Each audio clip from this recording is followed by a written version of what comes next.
So then we are now in August, the month where the football season kicks off, and I for one cannot wait. At the start of this summer we looked at the Bookies bookmakers predictions for the season. Let's have a look at them just before the season kicks off now to see what their final table predictions are for the upcoming season. Before we get into this video guys, let's go for some big support. As always, 2,000 likes would be amazing. Make sure to drop a like, make sure to subscribe if you haven't already, as we continue to push for some big numbers. And the final thing to say before we get into this video is, remember, this is not my predictions. If you want to see myself and Sophie's predictions, we did a video a couple of days ago. This is the Bookies final predictions as we come into the start of the season. This is the final video we are doing this week on the channel. Next week we will have the return of the weekly content that we do. Let's get into the Bookies final predictions. So then, as per usual, we are doing this on a tier list.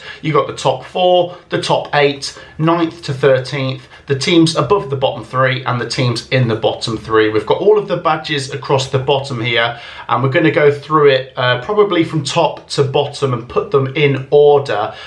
Just bear in mind guys that some predictions have changed from the Bookies. That's why we're looking at this. Some predictions have stayed the same. So during the summer the Bookies have looked at some things and changed the odds and what their predictions are for the upcoming season. And bear in mind we've looked at quite a few different Bookies to try and get an average prediction from all of them. Let's start at the top of the league where they have gone for Manchester City. It's the obvious pick, isn't it? They are proven winners. They keep winning the Premier League. There doesn't seem to be much stopping them. Although, in my predictions, I have gone for Arsenal. I think Arsenal is the only real team that could threaten to win the Premier League instead of Manchester City.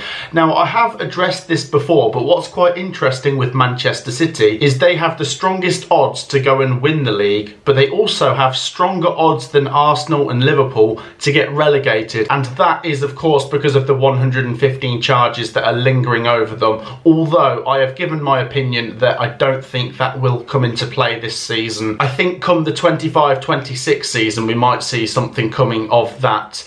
As for Manchester City, they've not actually had an all too busy summer transfer window. Sarvinho comes in, a couple of youngsters go out the door like Harwood Bellis, Tommy Doyle.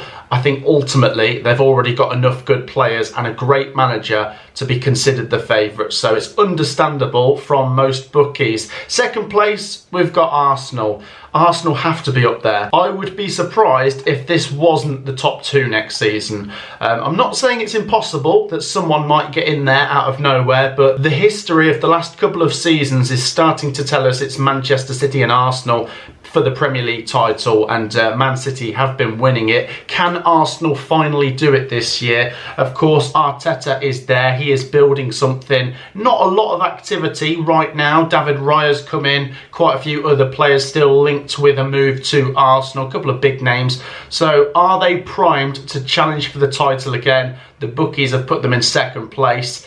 In third place, this is the same as when we looked at this at the start of the summer, Liverpool.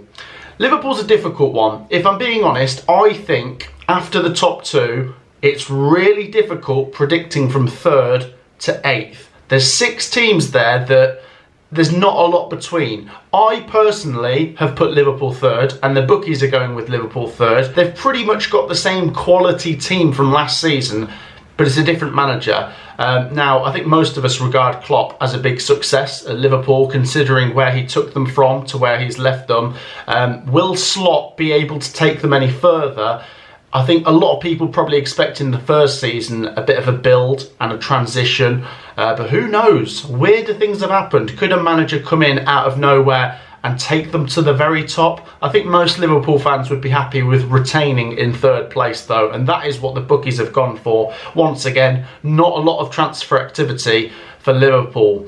So then, in 4th place, the final team making the top 4 in the Bookies predictions is Chelsea, and that is exactly the same as when we looked at this at the start of the summer. The Bookies have not changed their mind on that top 4, which is maybe not massively surprising. I think in 3rd or 4th place, I would have thought they could have changed it. The top 2, probably not.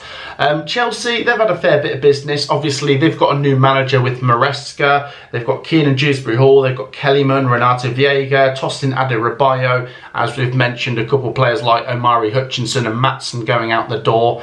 They're spending, and they've got a new manager. And if it works, yeah, top 4, I can see it. They've got Cole Palmer as well, which is proving to be a little bit of a cheat code after last season. But if it doesn't work, which it might not, we've seen some Chelsea managers flop over recent years, then who knows? But 4th place is where the bookies have gone for Chelsea. Moving into 5th place, this is where the bookies have changed their minds since the start of the summer. Originally, they predicted Manchester United to finish 7th. They've now got them up to 5th.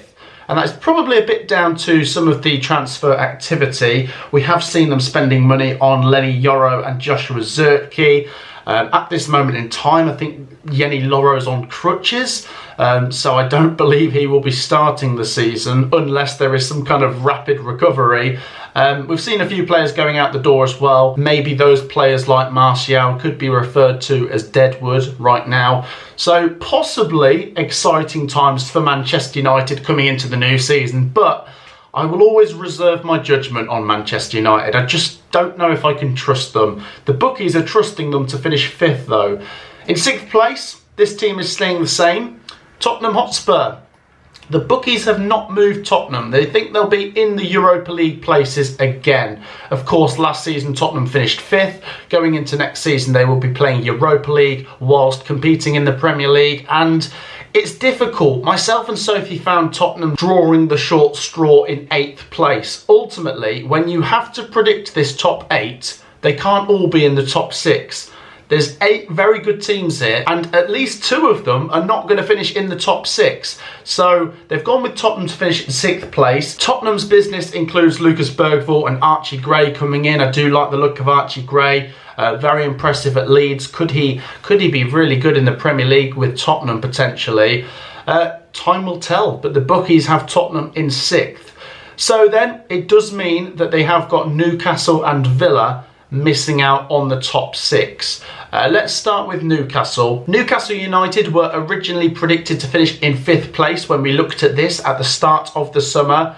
The bookies have now got them down to 7th. So it's a 2-place drop. In terms of the transfer activity, I don't think it's been too bad. We've seen Vlachodimos come in, Lewis Hall, Lloyd Kelly. Out the door goes a couple players like Elliot Anderson.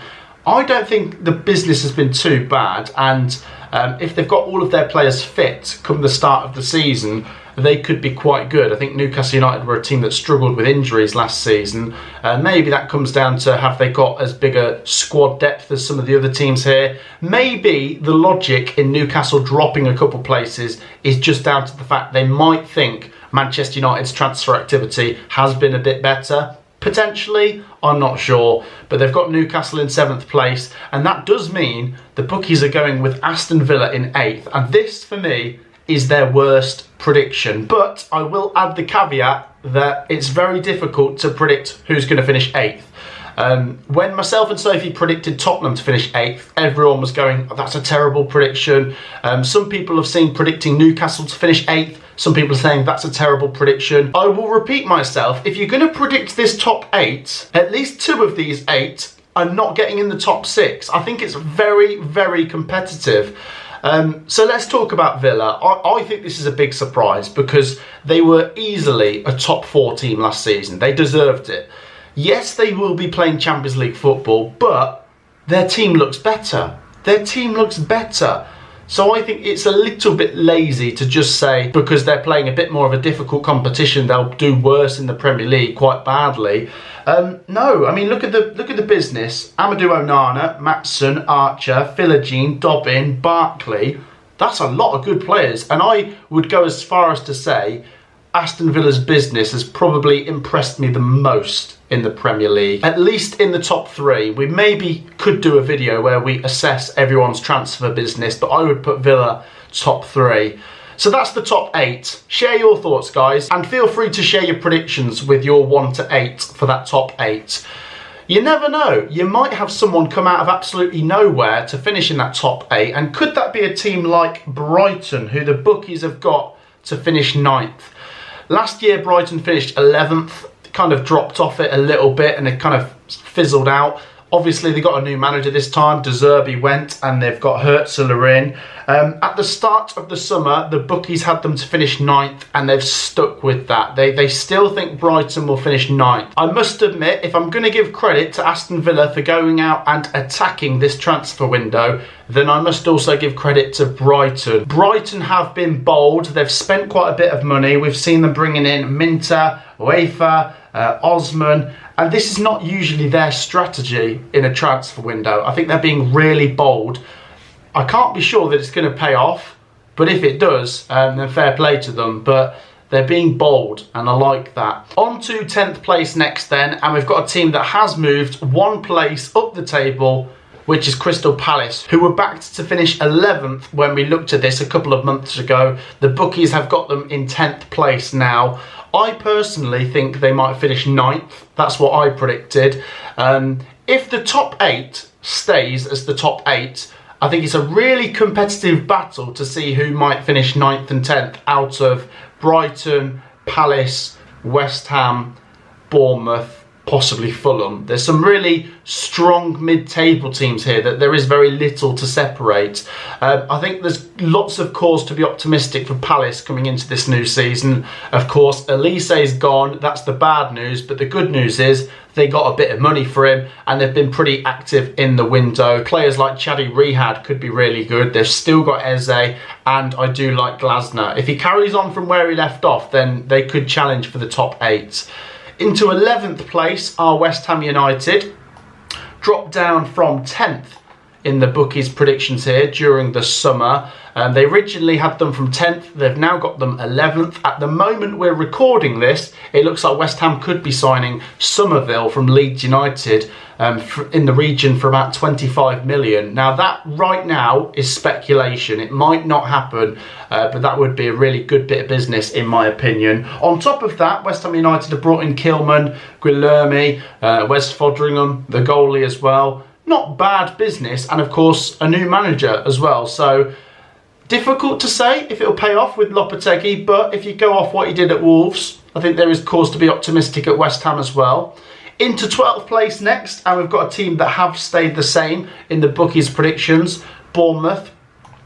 Bournemouth finished 12th last year. At the start of the summer, the bookies had them 12th, and at the end of the summer, coming into the season, they've still got them 12th. So they're pretty adamant that Bournemouth are a mid-table team, and that is good for Bournemouth fans. I'm sure there is a few Bournemouth fans that would like to think they can creep up the table a little bit this year, but even if they just stay 12th, that is a great achievement from AFC Bournemouth. Bournemouth have also been fairly busy with Sinistera, Unal and Poulsen coming through the door, so Iriola looks like he's bringing in some decent players and keeping the core of this team as they move into the new season. And yes, I did say Iriola this time, not Areola, which a Bournemouth fan did tell me off for last time. But yes, I do like Bournemouth being in 12th place. I think that's a pretty solid prediction from the bookies.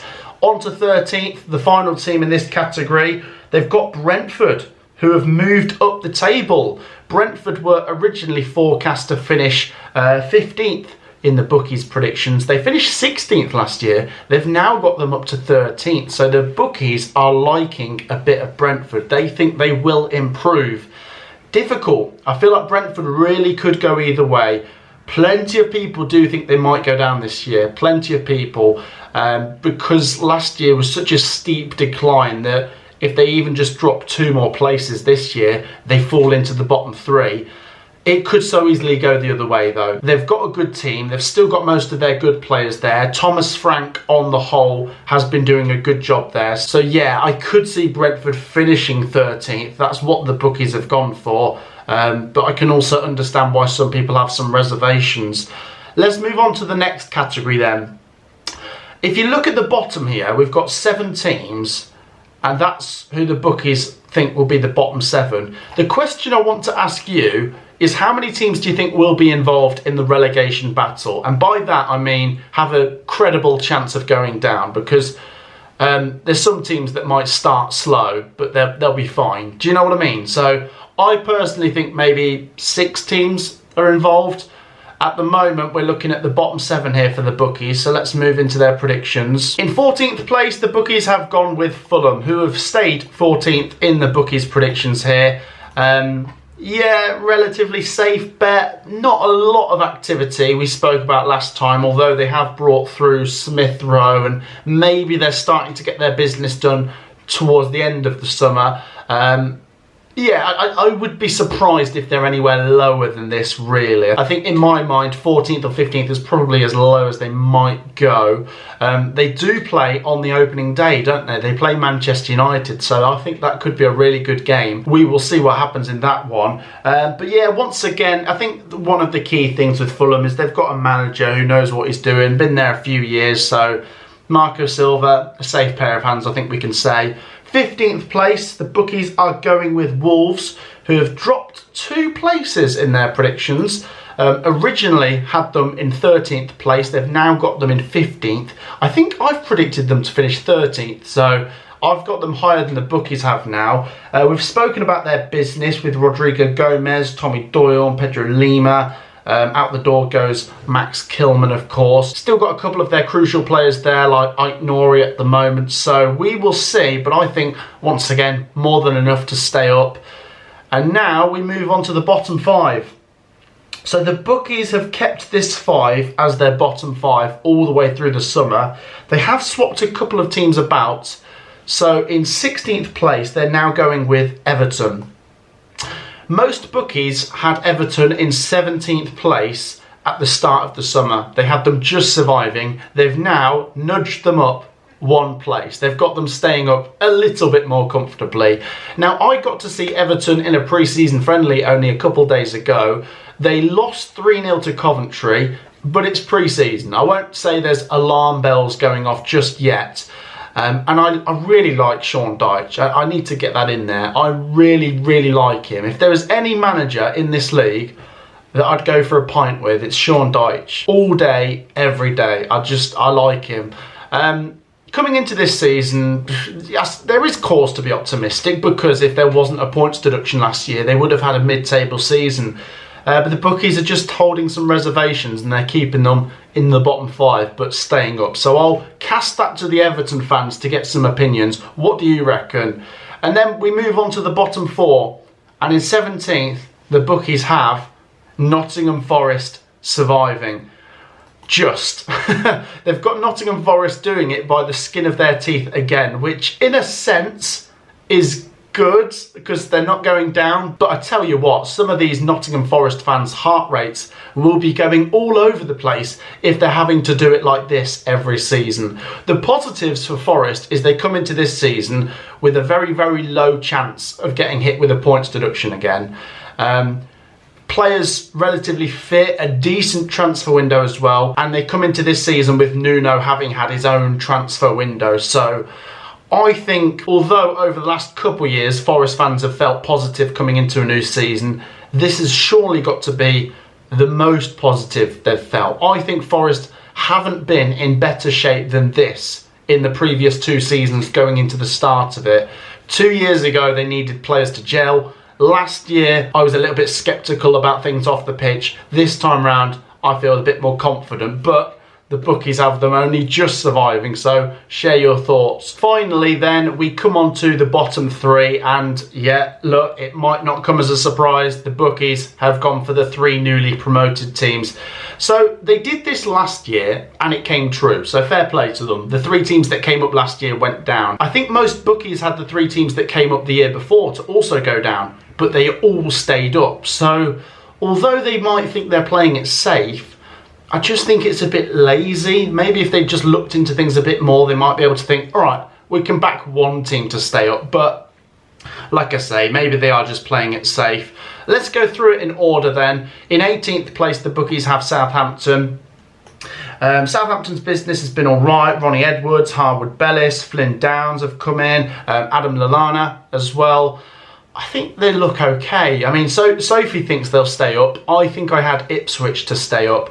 What I think this season is, I reckon 1 will stay up. My gut feeling is Ipswich, Sophie's gut feeling is Southampton, but what we are in agreement with is that one will stay up. Because of the nature of this league, we could be proven wrong. It could be two. If I'm being honest, I'd be very surprised if all three stay up, but I'll put that to you in the comments. How many of the newly promoted teams do you think will stay up? Because the bookies have got them all to go down, and like I say, it might happen. So Southampton in 18th. They've gone with Ipswich in 19th. Ipswich have stayed in 19th in the bookies' predictions, but quite interestingly, they've slightly tweaked the odds. I think Ipswich are now more odds on to go down, which they weren't before. So maybe if you are an Ipswich fan watching this and you think, yeah, we're going to stay up, we're going to prove them wrong, it might be worth putting something on that then, because the odds seem to suggest they think you're going to go down. And then Leicester in 20th.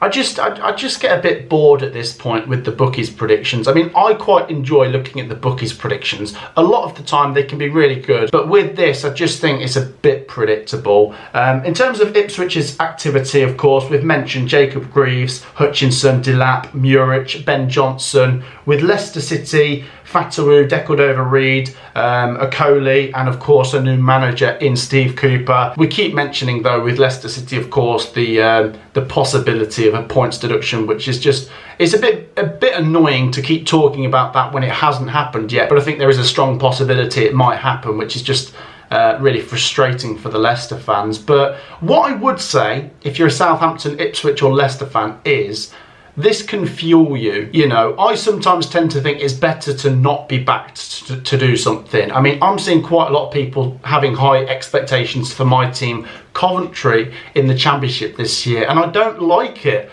I'd rather be fancied not to do very well, and then you go out and surprise them and the pressure's not on you. So maybe it suits Southampton, Ipswich and Leicester. But there you go. We're going to wrap it up there, guys. That is the final prediction from the bookmaker coming into the start of the 24-25 Premier League season. Share your thoughts in the comments. So then guys, that wraps it up. Like I say, we are now in August and I cannot wait for the start of the season. If you're looking forward to the content, make sure to support this video, drop a like and subscribe. If you've not already shared your predictions for the upcoming season on this channel, then get them in the comments of this video, and we will be back next week for more content. Take care, peace out.